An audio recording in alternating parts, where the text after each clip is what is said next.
soldados y marinos de la revolución. El resto de la guarnición se rindió o fue asesinada. Asesinato y revolución. Compañeros del cambio. Los nobles de Braganza habían gobernado a Portugal durante siglos. Ahora, con la muerte del rey Carlos, una república reemplazó a la monarquía. Pero algo más que el gobierno había cambiado. Portugal, uno de los países más católicos del mundo, era víctima de persecuciones religiosas. Estos victoriosos revolucionarios veían a la Iglesia como su enemigo, ya que había apoyado al Estado, y eso lo tenía que pagar. Una represalia, entre muchas, fue condenar al exilio a la autoridad máxima de la Iglesia, el cardenal patriarca. Buscaban el cambio social, objetivos políticos, pero había mucho más en el fondo. Lo que no se imaginaban era el papel que ellos mismos desempeñaban en un panorama más amplio, en un mosaico que solo se manifiesta cuando observamos una serie de acontecimientos aparentemente sin conexión, acontecimientos que, según la creencia de muchos, poseen un profundo significado para el mundo de hoy. Regresemos a esa época. Un mundo en guerra, Rasputín, su poder diabólico, su muerte violenta, la ejecución de Nicolás II, el zar de Rusia, el asesinato de la emperatriz y sus hijos, la revolución bolchevique, la llegada al poder de Lenin y la extraña y maravillosa experiencia de 3 niños, 3 pastorcillos que guardaban su rebaño entre los montes de la Serra da Aire en Portugal, allá por el año 1917. Más de 70,000 concurrentes presenciaron el momento culminante de la experiencia de los niños. Entre esta muchedumbre hay 5 personas que nos contarán lo que vieron. 5 testigos del milagro del sol. ¿Qué es lo que verdaderamente ocurrió en Cova da Iria en 1917? Examinaremos los acontecimientos y sus implicaciones para nosotros, para nuestra época. ¿Existe un hilo que pueda seguirse y que una el pasado al presente y el presente a nuestro futuro? Que explique por qué millones de personas en todo el mundo tienen presente a los 3 niños pastores y por qué tantos billones están comprometidos a participar, a responder al mensaje de Fátima.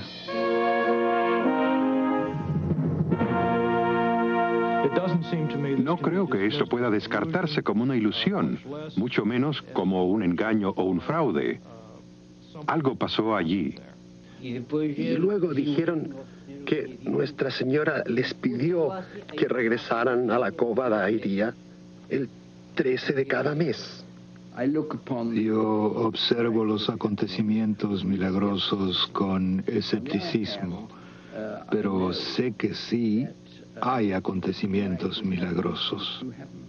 Fuimos con 4 hombres jóvenes porque pensamos que podía ser algo malo. Decían que podía ser algo malo. Muchos en la iglesia eran escépticos, así que la iglesia no promovía esto. La iglesia no animaba a la gente a creer esto. Vinieron porque creyeron lo que habían oído. Y esta clase de evento no es común, especialmente en nuestros tiempos donde se cree tan poco. Creer o no creer. 3 niños habían predicho un milagro público, señalado la fecha, la hora y el lugar. Un acontecimiento extraordinario había ocurrido. En los periódicos las noticias se multiplicaron por todo el mundo. Se referían a el milagro del sol. Muchos se negaban a creerlo. La gente se mostraba escéptica acerca de la danza del sol, las profecías, el secreto, el mensaje de Fátima. Anteriormente, la revelación había sido ampliamente aceptada como fuente de conocimiento. ¿Por qué no se acepta hoy, en la edad de la ciencia, edad influenciada por la tecnología y el humanismo? A esto nos responde el doctor Paul Kurtz. Lo más importante en la pérdida actual de la espiritualidad es el desarrollo del Renacimiento con la secularización de los principios morales y el desarrollo de la ciencia moderna. Con esta, el gran énfasis recae en la razón, en la evidencia y en la idea de que el hombre puede controlar su propio destino. Así que el gran tema del mundo moderno es considerar al hombre y no a Dios como centro de su preocupación. Todas esas invenciones de las que tanto nos enorgullecemos han tenido lugar durante mi vida. Yo recuerdo cuando el mundo no tenía electricidad, ni teléfono, ni rutas pavimentadas, ni automóviles, nada de eso. En estas imágenes del progreso vemos al hombre como inventor, constructor, soñador. En la época de los 14, muchos ya creen que todos los problemas pueden resolverse y que solo el bien puede resultar de la aplicación del conocimiento científico. Soluciones empaquetadas en una caja etiquetada con la palabra progreso. De esa caja surge el espectro de la Primera Guerra Mundial. Es el verano del 16, el verano de Verdún y de la batalla de la Somme. En ambos lados hay intensos sufrimientos. 2 millones de caídos en el frente occidental.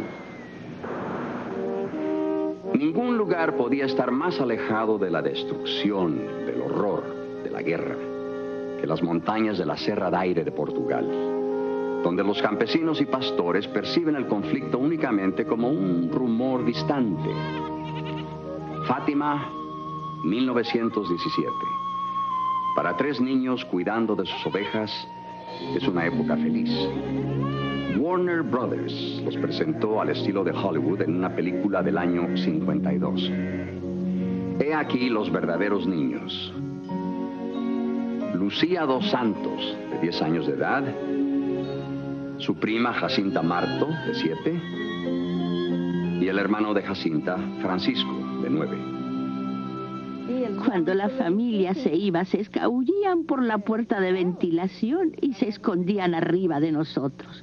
Nosotros no sabíamos que estaban allí. Los 3 se escondían por horas, siempre jugando, corriendo, saltando, escondiéndose debajo de las escaleras. Sí, eran como todos los niños, escondiéndose, bromeando, siempre jugando juntos. Durante aquel invierno, grandes ejércitos pelean entre sí y contra los elementos. La guerra de las trincheras continúa. La matanza continúa. 3 niños pastores, analfabetos, que viven en una pequeña aldea a 120 kilómetros de Lisboa, ¿qué podrían saber ellos de la Gran Guerra?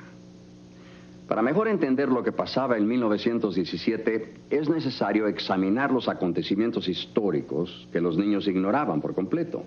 Acontecimientos que ocurrían a miles de kilómetros en Rusia. En el estado más grande del mundo, gobernado durante siglos por una autocracia arrogante, gobernado por el zar, en el nombre de Dios, para estos, los últimos siervos de Europa en ser liberados, la vida era dura, llena de injusticias. La posesión de la tierra era el conflicto central. En las ciudades, aquellos cuyas espaldas se doblaban bajo el peso de la revolución industrial, encaraban nuevos peligros, nuevos temores, viejas tiranías. Con la llegada del nuevo siglo, se habían esparcido los disturbios, alimentados por la amargura, la desesperación. El padre Georgi Gapon organizó una sociedad de trabajadores. Pretendían aliviar su sufrimiento mediante una petición pacífica. Y en 1905, un domingo de enero, se congregaron ante el Palacio de Invierno de San Petersburgo. Desfilaron cantando «Dios salve al zar». Las tropas del emperador dispararon contra la muchedumbre. Cientos cayeron. Fue el domingo sangriento. Las pancartas del zar y las cruces que llevaban cayeron con ellos. Otoño de 1905. A continuación de la huelga general en la ciudad, Nicolás II, temeroso, acordó la formación de un consejo legislativo. Se llamaría Duma y tendría poderes limitados. El pueblo vería muy poco cambio en las condiciones de su vida. En los últimos años de su reinado, en particular justo antes de la Primera Guerra Mundial, los consejeros estaban cada vez más bajo el control de Rasputín, el llamado monje, quien ejerció su diabólica influencia en Nicolás. Su esposa se convirtió en una mala influencia porque lo que más la preocupaba era la sobrevivencia de su hijo, que padecía de hemofilia. Ella creía que solo Rasputín podía sanarlo y por lo tanto todo el gobierno estaba cada vez más bajo el control de Rasputín, a quien todos, menos la familia del zar, consideraban un hombre diabólico. No hay evidencias de que Rasputín tuviera ninguna sincera creencia religiosa. Existen evidencias de que, por lo menos en su juventud, se vio envuelto en varios cultos y ritos satánicos. Hay abundante evidencia de que, al acercarse al final de sus días, poseyó poderes sobrenaturales de origen satánico. Él es el caso más claro que conozco en la historia donde un hombre jugó un papel vital en un momento crítico de la humanidad, donde hay evidencia irrevocable que empleaba poderes que solo podían venir del infierno. 1914. Rusia se ve envuelta en la Primera Guerra Mundial. En el primer año de batalla, sin entrenamiento, con pocas armas, 2 millones de rusos mueren, caen heridos o son hechos prisioneros. Toda gran guerra a partir del siglo XIX terminó en crisis en este imperio esencialmente estático, agrario y militarizado, siendo la Primera Guerra Mundial la más destructiva psicológicamente y a la vez la guerra físicamente más desgarradora de los tiempos modernos. Realmente, de muchas maneras, dio contra el imperio ruso como un trueno y jamás pudo recobrarse. La influencia de Rasputín en las decisiones y nombramientos del gobierno es desastrosa. Mientras viva, su poder sobre la emperatriz y por consiguiente sobre la nación será total. Los hombres de Estado e incluso algunos miembros de la familia real, convencidos de que se está jugando con el destino de la nación, confabulan su muerte. Rasputín, invitado con engaños a la residencia del príncipe Yusupov, es allí envenenado, tiroteado, golpeado y finalmente ahogado. Marzo de 1917. La Santa Madre Rusia, desilusionada por las derrotas militares, incapaz de proveer con las necesidades básicas a sus gentes, se enfrenta con el hambre, la miseria, la rebelión. El gobierno del zar no es derrocado, cae por sí mismo, se desploma. En 16 meses, la muerte de la familia real profetizada por Rasputín se llevará a cabo. Los bolcheviques ejecutarán a Nicolás, Alejandra y sus hijos. Un gobierno democrático provisional se prepara para las elecciones. Bajo las nuevas libertades, los revolucionarios enemigos del régimen imperial regresan a Rusia. Muchos revolucionarios regresaron de todos lados. Stalin y Molotov estaban en Siberia, Lenin en Zúrich, Suiza. Los bolcheviques eran uno de los partidos más pequeños dentro de la amplia liga de partidos revolucionarios, pero supieron aprovechar las libertades. Lenin regresó en abril de 1917 en el llamado tren sellado, como lo llamara Churchill cierta vez, sellado como el bacilo de una plaga. Lenin es de fundamental importancia para entender la revolución rusa.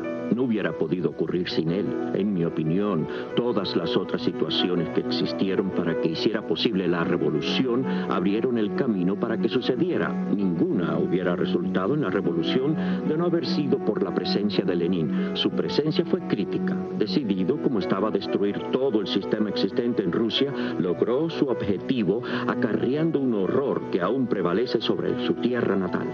La Revolución Rusa de 1917 es el evento secular más importante en la historia de este siglo, así como la aparición de Nuestra Señora de Fátima, que tuvo lugar al mismo tiempo. Puede bien describirse como el evento religioso más importante, y obviamente ambos están íntimamente relacionados. En 1917, Portugal hace su entrada en la guerra. Pero en la mayoría de las pequeñas aldeas, los motivos que provocaron el conflicto y el levantamiento del marxismo en Rusia eran desconocidos, máxime por los 3 niños. Conocían mejor la revolución que afectaba directamente sus vidas, surgida a raíz del asesinato del rey Carlos. En 1910, con el cambio del régimen bajo el liderazgo de los masones, la iglesia fue atacada. El nuevo gobierno prometió que dentro de 2 generaciones acabaría con la religión y la fe en Portugal. Así comenzó la persecución contra la iglesia. En Lisboa, al igual que en otras ciudades, se expropian los bienes de la iglesia. Cientos de curas y monjas se encarcelan o se condenan al exilio. A los que dejan permanecer en el país se les prohíbe el uso de vestimentas clericales. La ceremonia matrimonial, católica y tradicional, se suprime. Únicamente se permite el matrimonio civil. Los grandes monasterios y abadías se convierten en cuarteles y edificios para el uso del gobierno. En las ciudades, las autoridades eclesiásticas sufren una oleada de terror. En la remota aldea de Fátima, las condiciones no eran tan trágicas.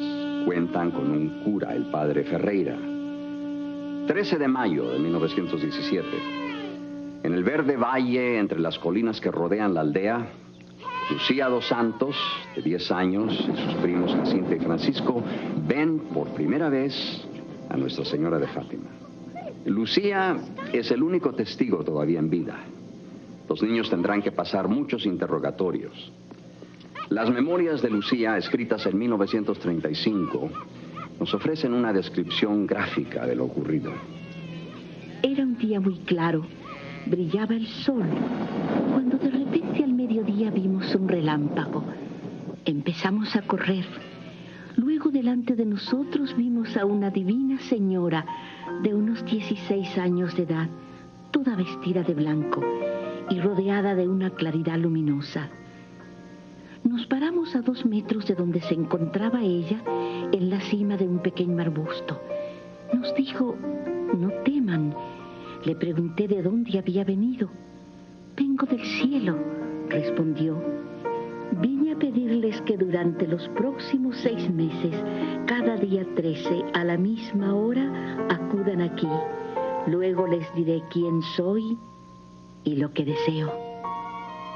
La Divina Señora les preguntó si estarían dispuestos a aceptar los sufrimientos que recaerían sobre ellos y ofrecerlos a Dios para la conversión de los pecadores.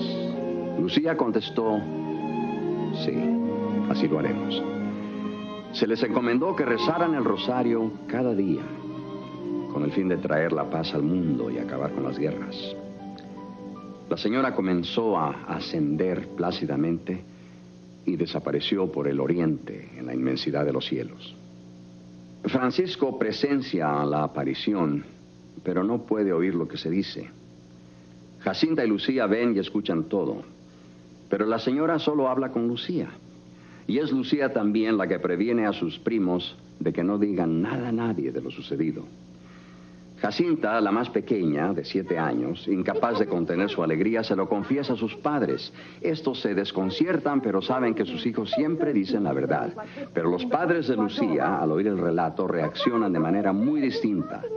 La madre de Lucía, católica devota, descree totalmente lo que dice y con duras amenazas intenta persuadir a la niña que reniegue de su historia. A pesar del enojo y hasta de los azotes de su madre, a pesar de las burlas y abuso por parte de los aldeanos, Lucía y sus primos esperan con gran expectación el 13 de junio. Esperan volver a ver a la Señora de Fátima. La señora que creen es la Virgen María. 13 de junio, festividad de San Antonio. Los niños del pueblo habían esperado con entusiasmo el ambiente festivo, pero Lucía, Jacinta y Francisco no se distraen. Regresan a la cova para cumplir con la petición de la señora. Se ha corrido la noticia de la aparición en mayo. Hay más de 50 desconocidos presentes. Los padres de los niños no se encuentran ahí. Estábamos allí, 5 muchachos con garrotes para proteger a mi prima Lucía, proteger a los niños. Se murmuraba que podía haber problemas. Estaban terminando de rezar el rosario cuando llegaron allí y nos sentamos. Los niños señalaron: la luz vino de allí antes. Y enseguida la luz vino, una luz viva. La luz vino. Entonces dijeron, arrodíllense enfrente de Nuestra Señora y alcen las manos.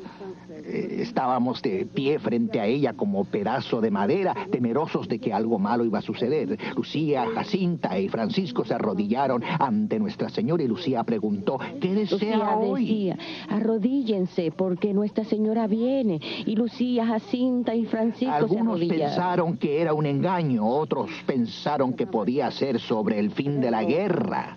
Nadie entre la multitud puede ver a la señora de Fátima, pero los niños dicen que apareció de la misma manera y en el mismo sitio, sobre un pequeño y verde arbusto. Como lo hizo la primera vez, Lucía habla libremente con la Divina Señora y le pide que se los lleve al cielo con ella. Sí, a Jacinta y Francisco los llevaré muy pronto, pero tú te quedarás más tiempo. Jesús desea que por medio de ti el mundo me reconozca y me ame. Deseo que vengas aquí el 13 del mes que viene a rezar el rosario y aprender a leer. Más tarde te diré lo que quiero. El padre Ferreira, su párroco, interroga a los niños y confirma que dicen la verdad de lo que creen haber visto. El cura, sin embargo, está sumamente preocupado. Les dice que pudiera haber sido un engaño del diablo. Aterrorizada, Lucía decide no volver a Cova da Iria el 13 de julio. La ofensiva de Passchendaele, iniciada por los aliados, es el mes de julio de 1917. Durante 3 meses de pura pesadilla, los soldados británicos lucharán en el fango. Su destino, la base de submarinos en la costa belga a 60 kilómetros. El poeta Paul Nash capta el terror. El mal, el demonio encarnado está al mando de esta guerra. La mano de Dios no se vislumbra por ninguna parte. La lluvia continúa, las bombas no cesan, aniquilando, mutilando, enloqueciendo. Se sumergen en la fosa que es esta tierra, una fosa gigantesca. Es lo indecible, sin Dios, sin esperanza. Mediodía, el 13 de julio. Los devotos y los curiosos se reúnen en la cova esperando a ver lo que ocurra. Lucía, a pesar de sus temores, al último momento decide unirse a sus primos. Mi hermana y mi tía estaban allí con Lucía. Había mucha gente detrás de las paredes. Las piedras donde hoy se halla la basílica. Podíamos ver tan solo las cabezas, mirando y observando. Y cuando íbamos por la ruta, un hombre me dijo, muchacho, ¿para qué vas allí? ¿No crees que puede ser un castigo de Dios? Nos quedamos así, petrificados. Yo pensé, mi hermana y mi tía están allí. Si ellas van, todos deberían ir juntos. Ese día, el mensaje de la señora de Fátima es el más serio de todos. Una profecía, una advertencia de profundas consecuencias para nuestro mundo de hoy. Lucía solicita de la señora un milagro para que todos crean el mensaje. La respuesta, en octubre realizaré un milagro. Lo que ocurrió después hubiera sido insoportable para los niños sin la promesa de que los 3 irían al cielo, porque en aquel momento presenciaron una visión momentánea del infierno, seguida de esta profecía.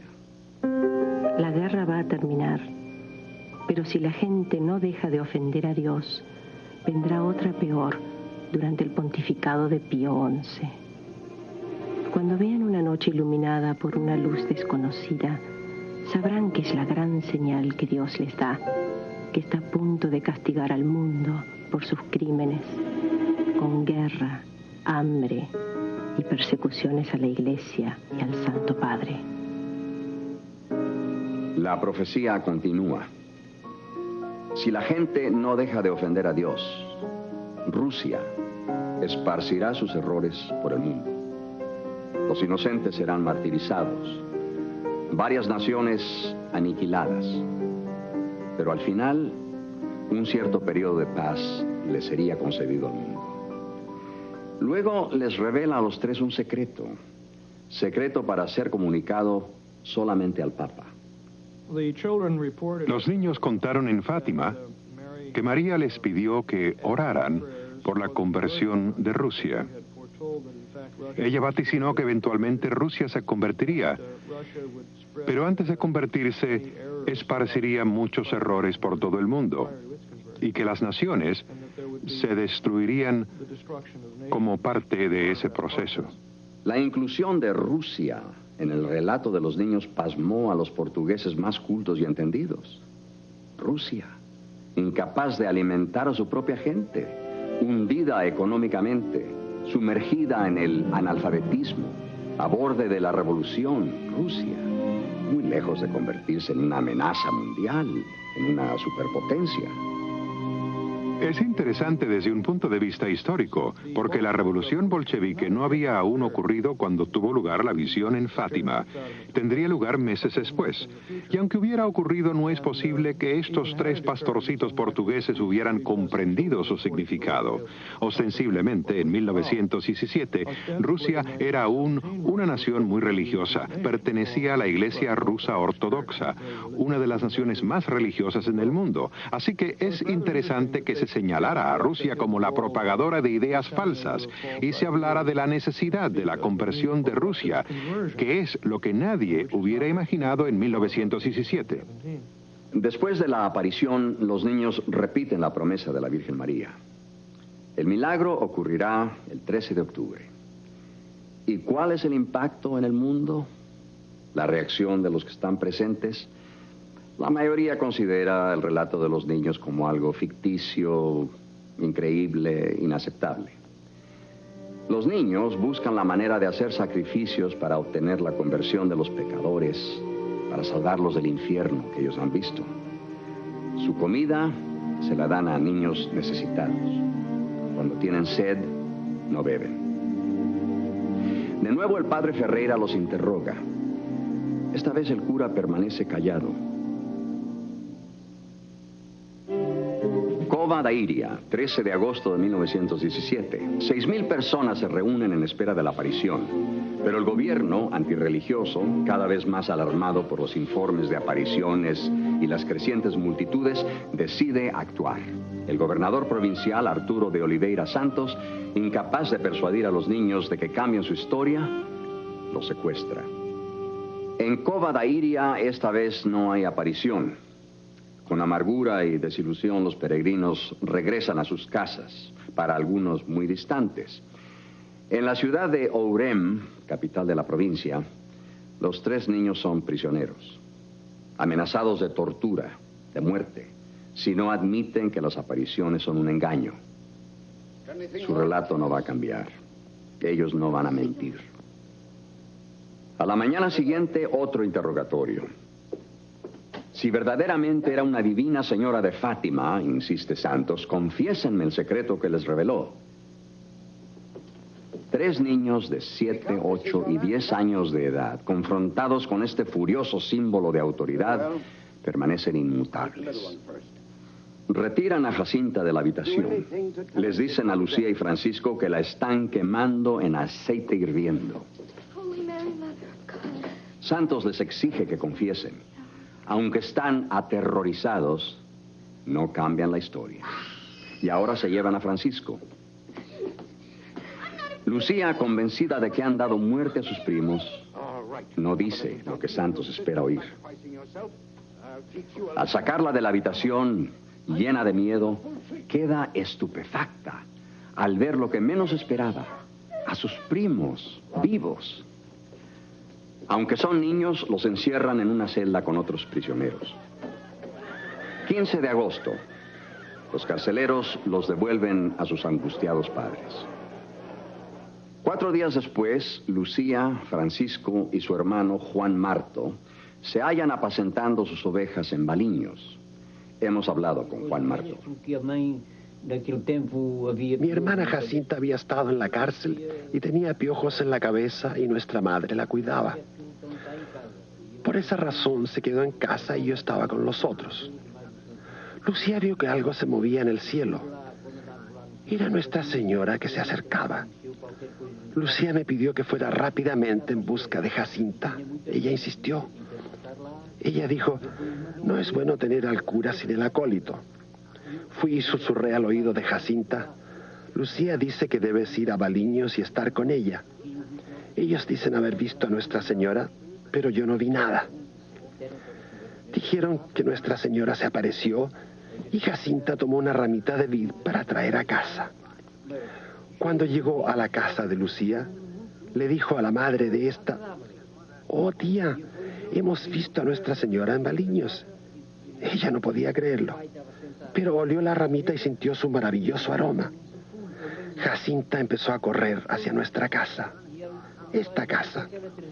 Nuestro padre estaba sentado junto a la chimenea. Él preguntó qué era y ella respondió, esto estaba a los pies de Nuestra Señora. Puso una aquí y otra más allá. En Baliños, la señora les dice a los niños que no teman. Les promete regresar a Cova da Iria. Lucía le pregunta acerca de las monedas que los visitantes habían donado. ¿Qué deberían hacer con el dinero? La respuesta es para la capilla que la gente va a construir. Amanecer del 13 de septiembre. Esperan ansiosamente la hora de la aparición. Miles de peregrinos de todas partes de Portugal y España se hallan en Cova da Iria. La carretera principal está tan concurrida que es casi imposible moverse. Tiene lugar la más breve de las apariciones. Antes de que Lucía hable, los testigos ven que la copa del verde arbusto se dobla y tuerce como bajo algún peso. Yo estaba en Fátima cuando ocurrió la aparición en Cova da Iria en septiembre de 1917. Pero no hablé con los videntes porque aún dudaba acerca de las apariciones y los curas trataban de alejarnos del lugar. ¿Quién podía decir si no era algo inventado por el diablo para destruir la iglesia? La ofensiva Passchendaele, la campaña en el fango de Flanders en 1917, es de verdadera importancia para entender los eventos de ese año y las razones para la aparición de Nuestra Señora en Fátima, porque en un sentido esta fue la culminación de los ataques del diablo y el horror del lado militar de la Primera Guerra Mundial. El 13 de octubre de 1917, llueve torrencialmente durante la noche. La misma tormenta sufrida por los soldados que luchan y mueren en Flandes cae sobre aquellos que se han congregado en Cova da Iria. Más de 70,000 personas de todas las clases sociales se han reunido. Algunos esperando presenciar el milagro prometido, otros para burlarse de esta manifestación del sobrenaturalismo medieval. Los periódicos más importantes e influyentes del país han publicado artículos criticando los acontecimientos de Fátima. Estos se han convertido en el blanco principal de la prensa anticlerical, el foco de las bromas, tema central de las sátiras.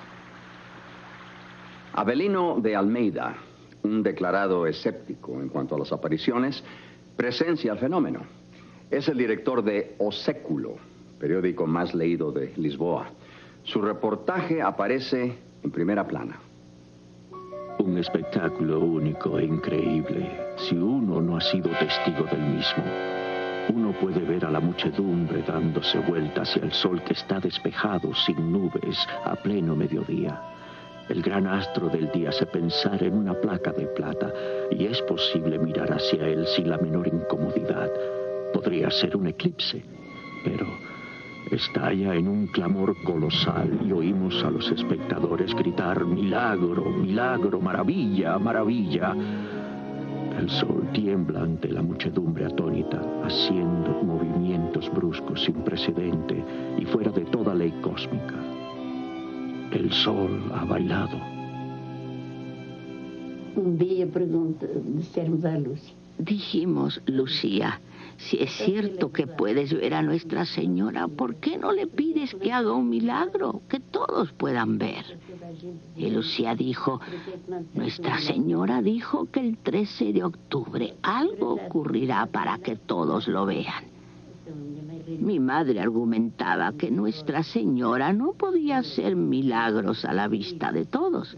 Ella podía hacer milagros, pero no para que todos los vieran. Pero entonces ella vio el milagro del sol y pudo creer. Yo lo vi y mi hermana también. Y mi madre gritó, este es el milagro prometido por Nuestra Señora en el sol para que todos lo vieran. Llovía ligeramente cuando Lucía dijo, cierren sus paraguas porque Nuestra Señora se va a aparecer. Parecía como si el sol le dijera adiós al cielo y se acercaba como un platillo, cantando, trabajando y bajando, para detenerse tan solo cuando casi tocó la tierra. Entonces mi madre creyó. Todos estaban estupefactos.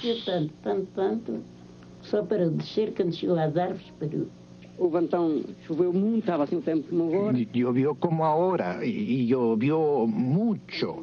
El tiempo era como hoy.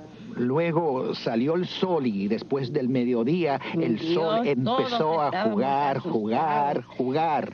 Todos estaban asustados. Pensábamos que íbamos a morir.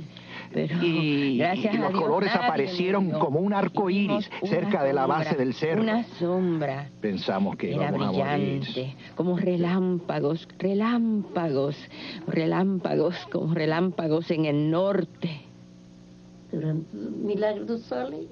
Durante el milagro, todos se arrodillaron sobre la tierra mojada. Todos se arrodillaron gritando, implorando misericordia y diciendo, milagro, milagro. Era Nuestra Señora, milagro, a la vista de todos. Y todos creyeron. Después del milagro todo quedó seco, completamente seco. Según lo dicho por los allí presentes y confirmado por los periódicos, el suceso había durado aproximadamente 12 minutos. El sol, zigzagueando en el cielo, reflejando brillantes y multicolores rayos sobre los alzados rostros, los árboles y la tierra.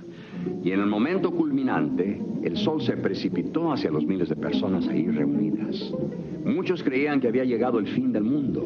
De pronto, retrocedió. Volvió a su posición normal en el cielo. Y otro extraordinario fenómeno. Todo lo que había sido empapado por la lluvia, ahora estaba seco. La tierra, la gente. Las teorías de hipnotismo colectivo, de autosugestión, se descartaron al descubrirse que muchos testigos fiables a gran distancia de la cova habían presenciado el fenómeno solar. Entre ellos, el poeta Alfonso López Vieira, quien lo vio desde su domicilio en San Pedro, a 40 kilómetros de Fátima. Los escritos del interrogatorio revelan que los tres niños ven a Jesús bendiciendo a la multitud. Es precisamente el 13 de octubre de 1917, el día en que la Divina Señora declara, yo soy la Señora del Rosario. Los tres pequeños pastores, ¿qué les depara el futuro? Durante la aparición de junio, la señora había dicho que Jacinta y su hermano Francisco pronto se reunirían con ella en el cielo, pero que Jesús deseaba que Lucía permaneciera en el mundo. Lucía viviría muchos años. Antes de 28 meses, los hermanos Francisco y Jacinta mueren. Para Lucía, la muerte de sus primos va seguida de intensa soledad. El obispo José da Silva y sus padres sugieren que ella, a la edad de 14 años, asista a la escuela de las hermanas Doroteas en la ciudad de Oporto. Ella acepta gustosa. Más tarde, como hermana María Lucía del Inmaculado Corazón, ingresa en el convento de clausura de las Carmelitas Descalzas. 7 de noviembre de 1917. Durante la noche, los bolcheviques se apoderan del ferrocarril Báltico, de las oficinas de telégrafo, del Banco del Estado y de la Compañía Central de Teléfonos. A las 8, los bolcheviques saben que han ganado. Ahora, obviamente, se realiza lo revelado en Fátima, porque el comunismo esparce sus errores por el mundo. Y cuando digo comunismo, quiero decir una filosofía básicamente materialista y antirreligiosa. Esto es lo que el comunismo significa bajo la cubierta de una reforma social. Ahora bien, como cristiana estoy apasionadamente a favor de la justicia social donde quiera que pueda establecerse, pero definitivamente no si se encubre bajo el ateísmo. En 1917, la señora de Fátima había dicho a los 3 niños que regresaría de nuevo para hablar con Lucía acerca de 2 importantes peticiones. La primera, que la Sagrada Comunión se reciba en ofrenda el primer sábado de 5 meses consecutivos. Esta aparición tuvo lugar el 10 de diciembre de 1925. La segunda petición, la consagración de Rusia por el Papa. El 25 de junio de 1929, la Sagrada Trinidad y la Virgen María se aparecieron a la hermana Lucía en la capilla del convento. Nuestra Señora dijo que había llegado el momento de pedir al Santo Padre que consagrara Rusia al Inmaculado Corazón de María con todos los obispos del mundo para poder lograr la paz mundial. Aunque algunos papas subsecuentemente sí consagraron el mundo al Inmaculado Corazón de María, Rusia no había sido nombrada expresamente. Y no todos los obispos del mundo se juntaron con el Papa en un acto público, según lo había pedido la reina, para que se estableciera la paz en el mundo. En 1932, después de 15 años de investigaciones eclesiásticas, el obispo de Fátima y el de Roma declararon el milagro de Fátima y el mensaje merecedor de fe. Nuestra Señora dijo que la guerra iba a terminar, pero si el mundo no mejoraba, si no se vivía de acuerdo a los principios religiosos, habría una nueva guerra mucho peor durante el reinado de Pío XI. Habrá una señal. Cierta noche será iluminada por una luz desconocida. Y por medio de esta gran señal, Lucía sabrá que Dios va a castigar al mundo por sus crímenes, con otra guerra todavía más desastrosa. La noche iluminada es el 25 de enero de 1938. El suceso aparece en la cabecera de los periódicos en Alemania, Suiza, España, en Hungría, Noruega, Italia, Grecia y los Estados Unidos. En Europa el cielo se describía como un horno resplandeciente de fuego, visto desde el Mar del Norte hasta el Adriático, desde las 9 de la noche hasta las 2 de la madrugada. Lucía, al ver la luz desde su ventana del convento, la reconoce como la señal anunciada. 47 días después de la aparición de la gran luz, el domingo 13 de marzo, Hitler invade Austria. Es el Anschluss. La profecía se había cumplido. Comienza la Segunda Guerra Mundial. Jamás había sido tan evidente la crueldad entre los hombres. Aproximadamente 40 millones de muertos, muchísimos más que en la Primera Guerra Mundial. Aquí, en un instante, caen heridos o mueren 70.000 hombres, mujeres y niños. Hiroshima, abrasada por la bomba atómica. Cuando Solzhenitsyn llegó al mundo occidental, él es una persona a quien admiro mucho. Dijo inmediatamente, lo malo de la gente en Occidente es que ha perdido el sentido del bien y de lo diabólico. Y es verdad que sin una conciencia del bien y lo diabólico, es imposible para nosotros vivir de manera coherente. 2 superpotencias, los Estados Unidos y Rusia, emergen de la Segunda Guerra Mundial para meterse en una guerra fría, una batalla ideológica entre la democracia y el comunismo. 1950, Corea, los desamparados, los refugiados, los muertos. 1960, Vietnam, los desamparados, los refugiados, los muertos. Si mis pedidos son escuchados, Rusia se convertirá. Si no, continuará propagando errores, causando guerras. Donde esta hermana está rezando, en la capilla del convento de la hermana Lucía en Portugal, se encuentra una estatua de María. La hermana Lucía, que trabajó con el escultor durante 6 meses, afirma que es la mejor imagen que ha visto de la Señora de Fátima. Lo escrito en las paredes del convento recuerdan a los transeúntes los ataques comunistas del presente día a la iglesia. Se lee: la religión es el opio del pueblo. El secreto de Fátima, revelado a los 3 niños por la Virgen María en 1917, ha sido tema de continua e interminable discusión. En 1942 se enviaron al obispo de Leiría los escritos de la hermana Lucía, incluyendo el secreto en un sobre aparte. Todo se envió a Roma en 1957.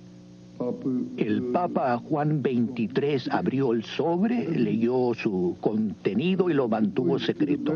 Cada papa siguiente recibió la carta conteniendo el secreto. Y un cardenal lo leyó porque me lo mencionaron en una conferencia. Me dijeron el cardenal Ottaviani lo leyó. El Papa se lo enseñó. Y solo cuando el Papa lo desee será publicado. El reverendo doctor Manuel Formigao, canónigo de la Catedral de Lisboa, profesor en el seminario de Santarém, interrogó por separado a cada uno de los niños. Les hizo la misma pregunta. La gente, la multitud, se pondría triste al conocer el secreto. Y de cada uno de los niños la misma respuesta: sí. En 1917, cuando los peregrinos hicieron una pregunta similar, Lucía solamente respondió: para algunos será bueno, para otros no. La transformación de Cova da Iria en el refugio espiritual que se ve aquí da testimonio a la creencia, la fe de millones de personas de todo el mundo, visitantes de la basílica. Fátima continúa siendo el lugar de muchos milagros físicos, aunque todavía predominan las conversiones espirituales. Recibimos a 3 millones de peregrinos al año. Yo quisiera que Fátima fuera el refugio de los peregrinos y el camino que los lleve a Dios. Se está preparando la beatificación y la canonización de Jacinta y Francisco. Es el primer caso en la historia de la Iglesia de niños no martirizados. Una de las profecías habla de sufrimientos que habrán de sobrevenir a un papa. El papa cae herido, pero el atentado de asesinato fracasa. Se apresa al agresor. Las autoridades italianas y otros investigadores descubren evidencias de conexión entre el agresor y los comunistas del este de Europa. El lugar: la Plaza de San Pedro.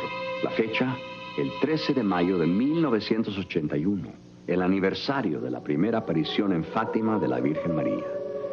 Un año después, el 13 de mayo de 1982, el Papa Juan Pablo II, convencido de que la Santa Madre preservó su vida en aquel día fatal, emprende una peregrinación a Cova da Iria, a Fátima, donde expresa su agradecimiento a la Señora del Rosario. Santa Madre de Dios, estoy aquí reunido con todos los pastores de la Iglesia. Encomendamos y consagramos en ti a esos individuos y naciones que necesitan particularmente ser encomendados. Tú, que tienes la conciencia maternal de todas las luchas entre el bien y el mal, acepta este clamor. Hemos recurrido a tu protección. No rechaces nuestras oraciones. Líbranos de la guerra nuclear, de toda clase de guerra. Libéranos de la facilidad con que oyamos los mandamientos de Dios. Que el amor piadoso detenga el mal.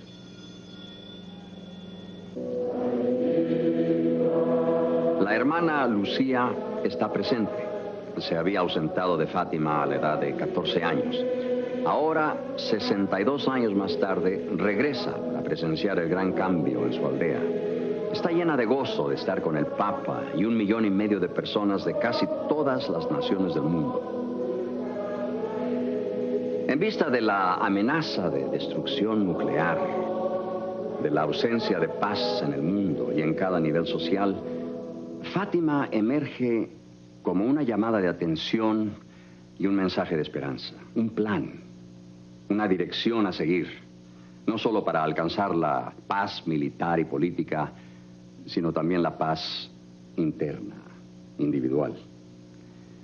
Las estadísticas confirman un aumento sin precedente en el uso de drogas, en crímenes, abortos, abuso infantil, alcoholismo, enfermedades mentales, falta de moralidad. Durante la aparición en Fátima del 13 de julio, la Virgen María encomendó 3 procedimientos como última respuesta a los problemas de la vida diaria. La solución a las necesidades individuales. La oración diaria, hacer sacrificios, rezar el rosario. Si el hombre occidental persiste en hallar satisfacción con el poder, pecado es la palabra olvidada de nuestros tiempos. Con el dinero. Es verdad que los conceptos de pecado e infierno se han vuelto poco populares. Con la excitación erótica. Nuestra sociedad asume públicamente que Dios no existe. Con la indulgencia y las drogas, todas estas cosas por medio de las cuales se intenta dar significado a la vida, se destruirá a sí mismo y su manera de vivir. Y de esta forma Dios indicará que este tipo de vida no puede funcionar. Íntimamente, yo creo que muchos occidentales entienden que ese alto significado, cualquier tipo de significado verdadero, ha desaparecido. Y que el único significado que les queda es el significado personal de sus propias vidas, sus carreras, sus metas particulares. Eso es lo único que les interesa.